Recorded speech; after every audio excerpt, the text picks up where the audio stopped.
لا حول ولا قوة الا بالله. استاذ احمد، انا تعمل ايه ده بقى؟ وده خربت خالص. ايه اللي حصل في العربية دي وايه السبب اللي هي وصلت له؟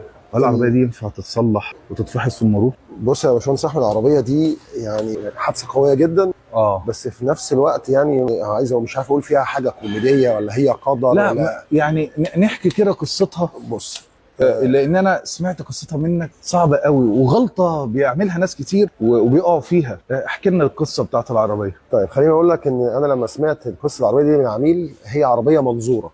تمام. ادي هنا الراجل ده لما راح يرخص المرور حرق له مكان الرقم عشان يتاكد ان مفيش مشكله في العربيه دي. ده كده اول الراجل ده ما اشترى العربيه والعربيه سليمه اصلا، سليمه ومفيش حاجه اهو كده. والراجل ده قبل رخص. الحادثه. قبل الحادثه. لا حول ولا قوة. الراجل ماشي بالعربيه زي اي حد بيحصل له مشكله في الموتور، بيحصل له حاجه، العربيه جابت مكنه، جابت موتور. تمام. راح اشترى موتور، اشترى موتور، تمام، ودفع فلوس عربونه اه واتحط في العربيه. في العربيه. الراجل طلع يجرب العربيه، يجرب العربيه، رجعت العربيه زي ما انت شايف كده. حادثه.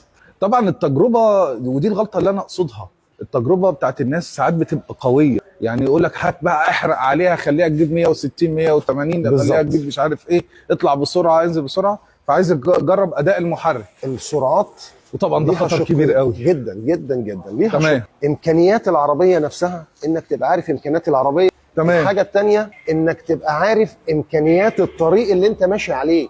تمام. اليوفط يا جماعه اللي بتتحط على الطرق دي مش يوفط كده محطوطه كده يعني ايه دعايه ولا عشان الرادار بس. حلو. هي امكانيات الطريق ده ان العربيه تمشي عليه بسرعه 120 بالظبط، مش امكانيات العربيه. بالظبط. يعني دول الشقين. العربيه دي هينفع فرد الشاسيه دي ترجع مكانها؟ وهينفع الكلام ده؟ بص يا استاذ، فردة الشاسيه دي هترجع مكانها طبيعي، مفيش اي طبعا. هو يشتري خالص. موتور تاني. طبعا الله يعينه، ده دفع فلوس الموتور يا عيني. يعني هيشتري موتورين؟ يعني هو دفع فلوس موتور حد ما بصص له استخدموش في العربيه دي. يعني دفع فلوس موتور هو ما استخدموش، وهيروح يشتري موتور وفتيس. ربنا يكفينا شر العين. تمام. الفرده دي هترجع تاني، مفيش منها مشكله. والكارتيره دي هيتم استعدادها. مش هتبقى ضعيفه؟ لا لا خالص. سلمها له قلم؟ قلم طبعا. قلم ولا كلمه. لكن هنا بقى في مشكله كبيره قوي. ويبيعها على اساس اللي هي سليمه. لا انا ماليش دعوه بقى الموضوع ده، الله يبارك لك.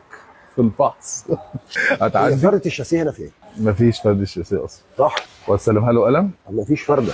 يا شيخ اتقي الله، يا شيخ اتقي الله بجد. ربنا يجعلنا من المتقين. ربنا يجعلنا من المتقين. انا بصراحه يعني عارف اللي انا ما بين الاثنين، بس كده خذلتك، جيت في مره لقيت حاجه احنا قلناها مش هي. لا الحمد لله رب العالمين، اللهم بارك. وربنا يا رب يكرمنا ويوفقنا، وربنا يا رب يعوض عليه. ربنا يعوض عليه وربنا يستر طريقكم. وبلاش موضوع التجربه القويه ديت، يعني ما نخرجش من مركز صيانه او اي حاجه ونجرب العربيه بقوه جامده. شكرا يا هندسه. حبيبي نورت الدنيا.